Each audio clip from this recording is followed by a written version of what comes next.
Today I want to talk about the topic of ownership and the idea of taking complete ownership for your life, for yourself, for where you're going. So I mentioned a couple books on a previous episode. I think it was the episode about my favorite things. Two books I want to talk about today: Extreme Ownership, How U.S. Navy SEALs Lead and Win. First one by Jocko, Willink, and Leif, Babin. And the other book is called QBQ, The Question Behind the Question. What to really ask yourself to eliminate blame, complaining, and procrastination. The key word, I think, in that subtitle is blame. And how that relates to today's topic is that I find that when we're blaming someone, anyone other than ourselves, we're usually not taking responsibility for ourselves or for the situation in a way that can actually make it better and move things forward. I first came across this idea of ownership with Chris Brogan, and he was onto this idea several years ago. He started a website called owner.media. He had a magazine for a while called Owner Magazine. Really big on this idea of ownership and owners and helping owners, business owners, and true owners move their businesses forward. So he spoke of podcast movement. The first year that podcast movement happened, I did the Kickstarter and ended up going to that event. I've been to all three of them now. And he was the first keynote speaker for that event. And I wrote down this quote, and I think it's really poignant. It kind of sums up what an owner is. Quote, "An owner is the kind of person that decides they're going to own their life. They own their choices, they own their business, and thus own their future." So a few things to think about ownership as I dive deeper into this episode. As I'm talking, as I'm sharing some of these ideas here, watch how quickly, maybe it's just me, but watch how quickly you think about other people and not yourself. I find that this is the biggest challenge when it comes to studying some of this ownership stuff, which I totally believe in. I think that it is really the crux of moving your life forward, if that's something you're looking to do. If you're feeling stuck and directionless, not feeling real hopeful about the future or what to do next, I really believe that if you want to move forward, it starts with really looking at yourself and saying, okay, I will make this better. I want to make this better. And I am going to own everything about making it better to the best of my ability. Understanding the caveat here too is you can't control it. So owning does not equal control. It's the same idea with leadership. We'll get to that in a little bit in the book here. Owning everything means that you take responsibility for everything that is yours and that you can control. You can't control other people. You can't control a good portion of the world that we live in every day.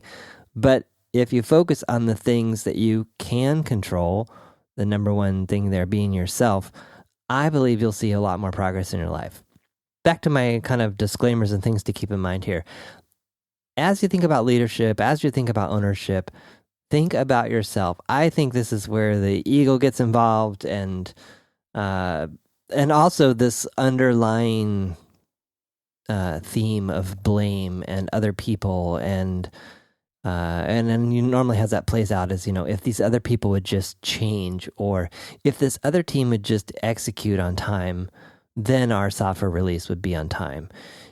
Nothing having to do with me as the project manager or program manager, it all to do with the other teams. It's very easy to slip into that. And it could well be that those other teams have things that they need to change, but you can't always change a team. And I think where this gets really, where the rubber meets the road on this one is it's individual people. So I find that as I'm reading materials like this, it's very easy to turn the focus from myself and, how could I really, really, really, really apply this to myself, and easily slip into, oh yeah, boy, that's one person. Boy, if they could just read this chapter, if they could just really own this topic and these things, then they could get to the next level. And if they could get to the next level, then it would help, the project that I'm working on get to the next level. But because they won't change, the project can't change, which I think is a limiting belief. So anyway, all that being said, the only person you can change is yourself. And I would encourage you to kind of think about, maybe examine, how much time are you wasting in your life because you are blaming other people, circumstances, things beyond your control for why you can't move forward or do different things. This idea of ownership was completely crystallized in reading the book, Extreme Ownership. I first heard about Jocko Willink on the Tim Ferriss podcast. I think the name of the episode was The Scariest Seal Ever. And I was intrigued by Jocko. He's very articulate, very thoughtful, and had a lot of good things to say, which then led me to listen to his podcast, and where he reinforces a lot of the same ideas, and then in the book. So I thought it'd be helpful to share a few sections from the book here to really explain this idea of ownership and what he means. So in the book Extreme Ownership, in chapter 1 by the same name, Jocko's describing a blue-on-blue situation that happened. A blue-on-blue situation is essentially friendly fire. So it's two different units engaging each other, and basically, the same team is shooting each other and not realizing it.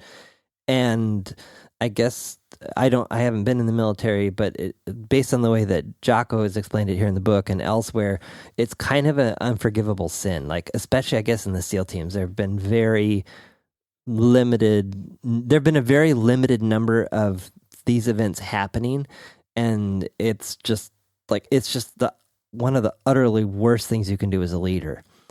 And so they had a situation like this. Jocko's the commander of the unit, Task Unit Bruiser, and they went out on this mission. They realized what was happening. They stopped it. Then they had to go on, I think, 2 other missions.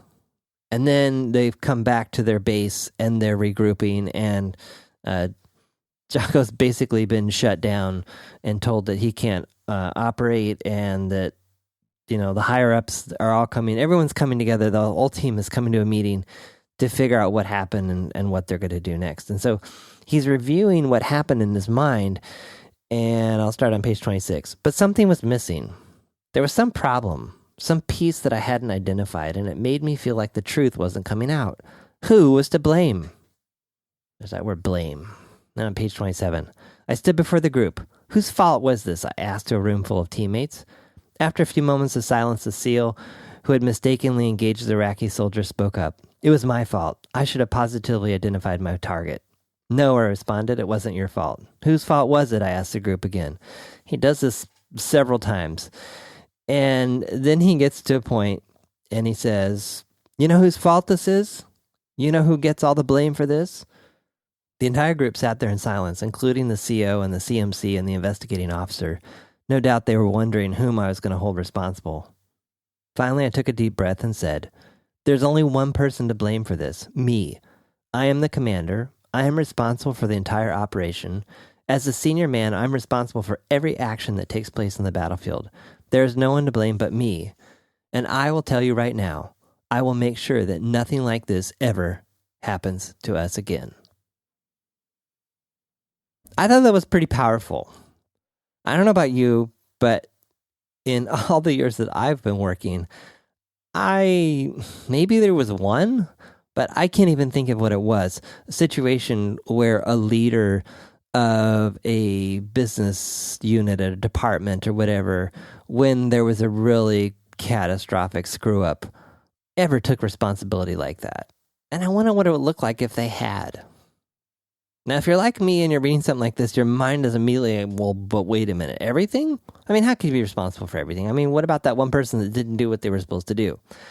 And so Jocko goes into that. I don't know that I always totally agree with him that it's, possible 100% of the time, But I think the overall spirit of where he's going with this does change your orientation because it keeps you from falling into that position of blame and really not taking complete responsibility.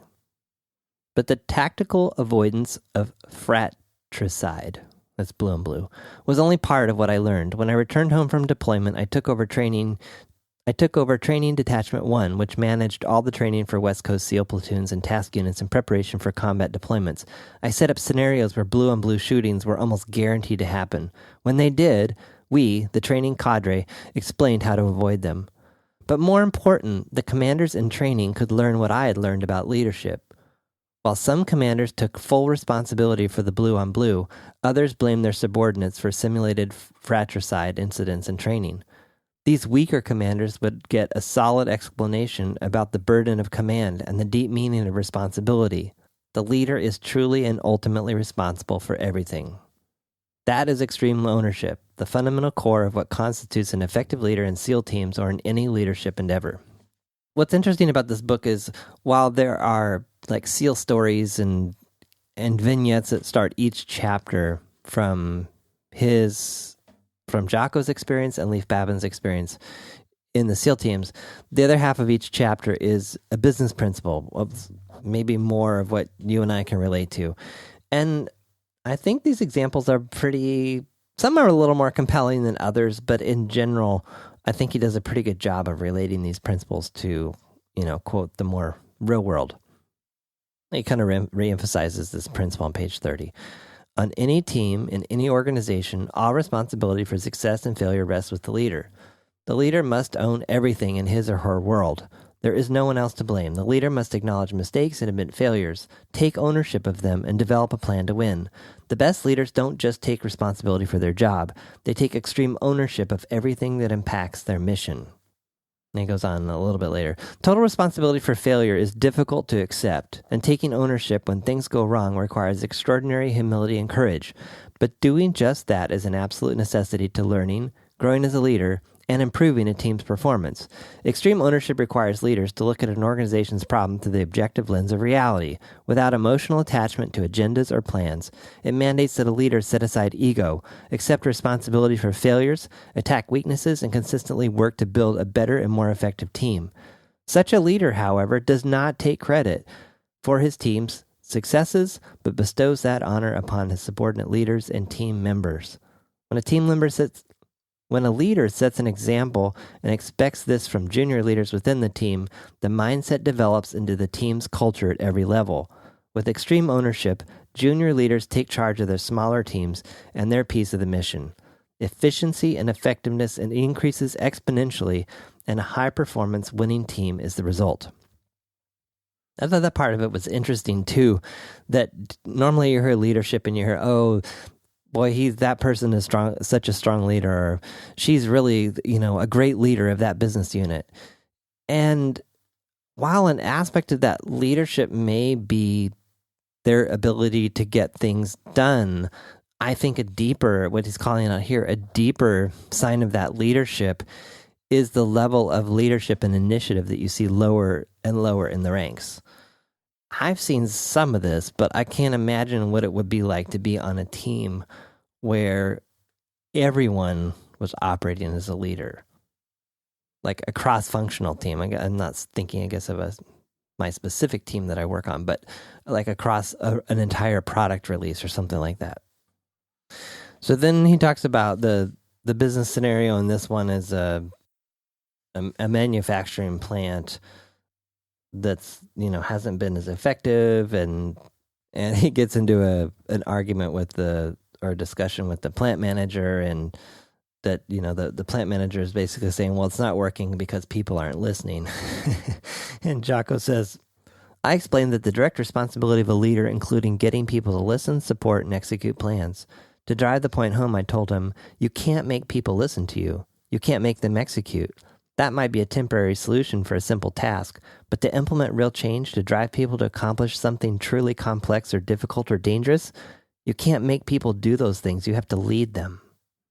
It goes on a little bit more to explain what that means. There's no way to control every decision, every person, every occurrence that happens out there. It's just impossible. But let me tell you something. When things go wrong, you know who I blamed, I asked, pausing slightly for this to sink in. Me, I said. I blamed me. I continued. As the commander, everything that happened on the battlefield was my responsibility. Everything. If a supporting unit didn't do what we needed it to do, then I hadn't given clear instructions. If one of my machine gunners engaged targets outside his field of fire, then I had not ensured he understood where his field of fire was. If the enemy surprised us and hit us where we hadn't expected, then I hadn't gone through all the possibilities. No matter what, I could never blame other people when a mission went wrong. The VP contemplated this. After thoughtful silence, he responded, I always thought I was a good leader. I've always been in leadership positions. And then Jocko responds, that might be one of the issues. In your mind, you're doing everything right. So when things go wrong, instead of looking at yourself, you blame others. But no one is infallible. With extreme ownership, you must remove individual ego and personal agenda. It's all about the mission. How can you best get your team to most effectively execute the plan in order to accomplish the mission? I continued. That is the question you have to ask yourself.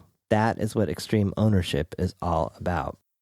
So I think this can lead to some interesting introspection in terms of, how much are we owning all of our lives and the situations that we're in, and how are we approaching them? So then he kind of closes out the chapter by, talking about how this executive actually did step up and say, okay, basically, he kind of summarizes how this VP stepped up. This is on page 39. At the board meeting, the VP did just that. He took the blame for the failure to meet the manufacturing objectives and gave a solid, no-nonsense list of corrective measures he would implement to ensure execution. The list started with what he was going to do differently, not what other people needed to do. Now the VP was on his way to extreme ownership. Again, what would it look like in your company, or maybe even for you, if that's how you started out trying to fix a problem? Talking about what you're going to do differently, not what you need from other people. Definitely something I can work on. And that'd be the caveat in all this. As strongly as I believe in these principles, and I really do, like really to my core, it's something I'm definitely still working on. So if you work with me and you know me and you're like, well, wait a minute, you're not doing this, you're probably right. But I'm working on it. So I thought Extreme Ownership does a great job of kind of talking about ownership in, both a military and a business context that makes sense. And another book that supports the same ideas and maybe on a more practical level is a book called QBQ. It's by John G. Miller. And I heard about this book, Roger Whitney, the Retirement Answer Man. I highly recommend his podcast. Totally interesting stuff about retirement, finances, and he takes kind of a different spin and different approach to things that I found really refreshing and different and unique. So he was interviewed on another podcast, and he had mentioned this book, so I checked it out from the library. It's a pretty old book. I'd never heard of it before, and it came out in 2004. So it's been around for a while. So here's how QBQ breaks things down. Very similar things to extreme ownership. I'm looking at page 18 where he explains what QBQ is. This book will help each of us learn to recognize and ask better questions. For starters, here are the 3 simple guidelines for creating a QBQ. Begin with what or how, not why, when, or who. One caveat here. You can easily twist these to kind of get around the rules, but if you try to live within the spirit of what he's suggesting here, I think it can be very powerful. So here's what's interesting to me. What and how? So what can I do differently to move this forward? How can I move it forward? Not why can't I move it forward? Why is it broken? Why won't this person comply? Or when will this team get their act together so that I can get this stuff done? Or who is to blame here? Or who is going to do this? In other words, who, which is anyone other than I.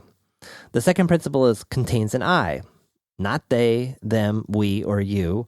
And the third one focuses on an action. So again, this all comes back to making it about yourself.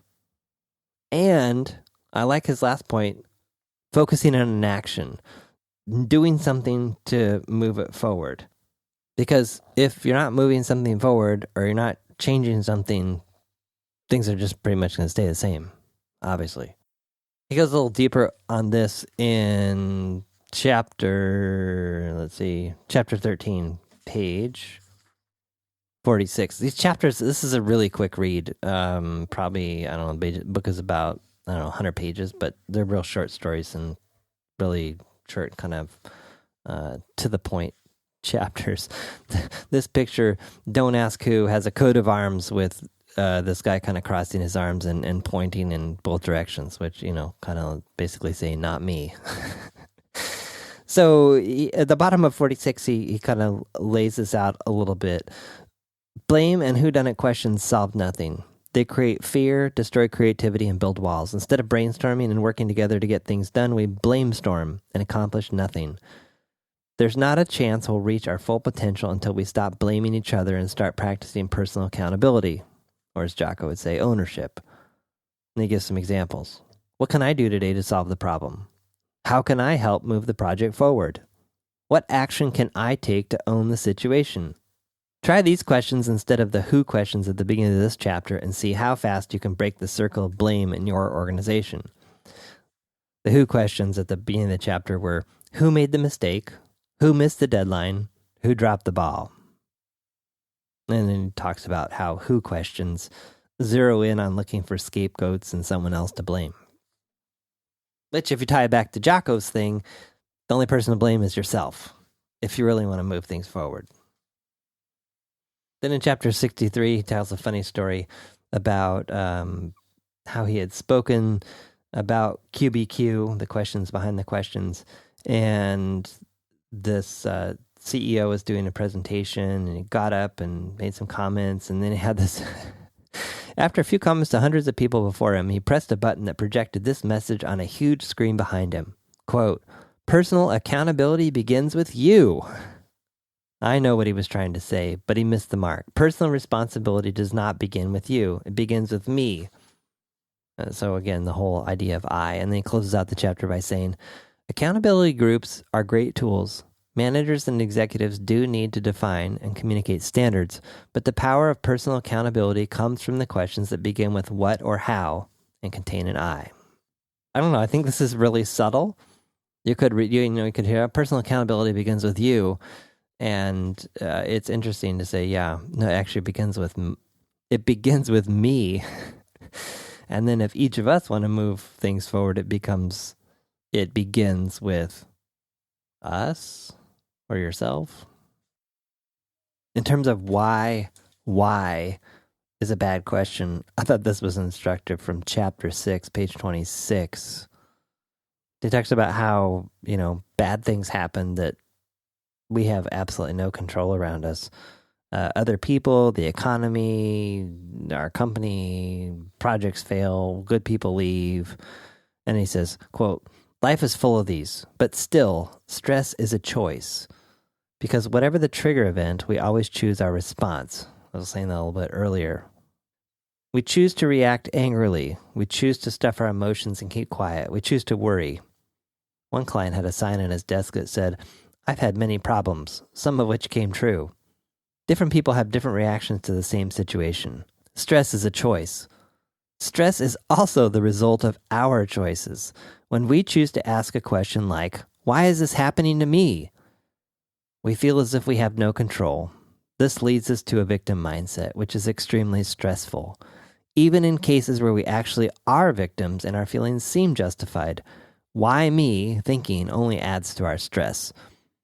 I also think there's a nice tie into the whole Tony Robbins notion of, the job. We give our brains a job, and our brains will go to town on that job, consciously or unconsciously. So for asking our brain, hey, help me answer the question, why this is happening to me, our brain will come up all the reasons with why this is happening to me. And my hunch is none of those answers are positive. They're all negative, and they're all either more victim feelings from, victim of other people or circumstances, or just all the rotten reasons about ourselves. So I think it's a pretty bad question to ask ourselves. In general, there are probably some times when this is a good question to ask, but I think in general, not a great question. There's better ones. And this is where I think instead of saying, why is this happening? A better question is, what can I do to change this situation? That puts a completely different orientation on it. And it gets your brain trying to answer a completely different question, which could lead to a much more positive outcome. So what focuses on the future? Why is focusing on the past? So QBQ is just filled with, additional stories and points about essentially personal ownership and asking better questions. I thought it kind of closed us out, and I thought this was interesting. And not exactly on the topic, but if you're like me, you're kind of a constant learner and always trying to acquire more knowledge. But I think this brings up an interesting point, particularly as it relates to personal ownership. Page 110. We attend too many seminars. We take too many classes. We buy too many books. We play too many audios in our car. It's all wasted if we're unclear on what learning really is. Learning is not attending, listening, or reading, nor is it merely gaining knowledge. Learning is really about translating knowing what to do into doing what we know. It's about changing. If we have not changed, we have not learned. What have you learned today? I thought that was a good challenge.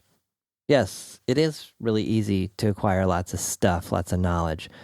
But until we really do it and put it into practice, have we really learned it? So I'd encourage you to think about these things. And, if you have some thoughts on this, I would love to know what you think on this. I've been pondering this a lot as it relates to managing software projects and wondering, as a project manager, where is the responsibility? How does leadership for me as a project manager apply to the product releases that I work on? And if the release is 5 weeks late, what is my role of ownership in that being late?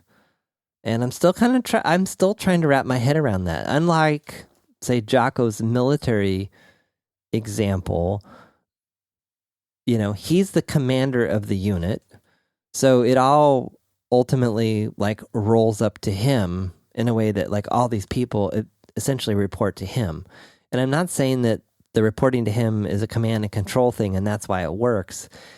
It's just in the project management arena, the roll-ups are all different. On a given, product team, there's roll-ups to 5 different managers, all of which, are separated from each other, including me. I roll up to a completely different chain. So, I don't know. Maybe someone's got some ideas on there about how you would distinguish, how you would embrace complete ownership as a project manager and a leader in that environment, what that would look like for you. Or maybe where you would draw the line and say, no, there are certain areas in a project where the project manager cannot take full ownership, and that's okay.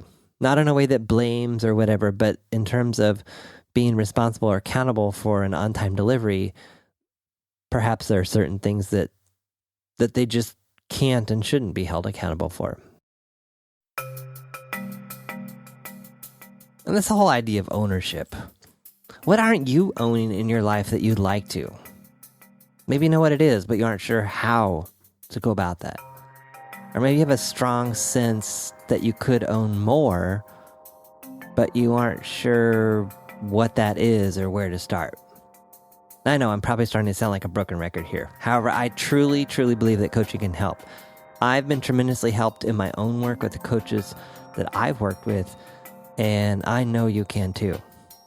And really, it doesn't have to be working with me, but I do want to help. So if it's just a question about coaching or a request for referral, maybe there's, maybe you'd prefer to work with a woman instead of a man, or I don't know, someone with experience in a particular industry or something like that. I'd love to be a resource, and I'd love to help you move forward in whatever you want to do. So to make it really real, I'm going to do a giveaway of 3 free sessions to people who have never done coaching with me. So the first 3 people to email me at podcast@johnpolster.com will receive a free 50-minute session. Now, you must email before December 31st, 2016, and you must have your session before January 31st, 2017. And here's a little secret. The number of listeners currently listening to this podcast appears to be in the low double digits, which means if you have any interest, your chances of getting one of those sessions is pretty high. So, email today.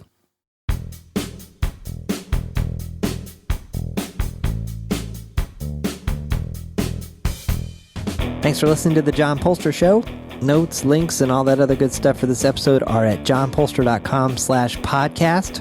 If you have questions or ideas around the podcast, send those to podcast@johnpolster.com.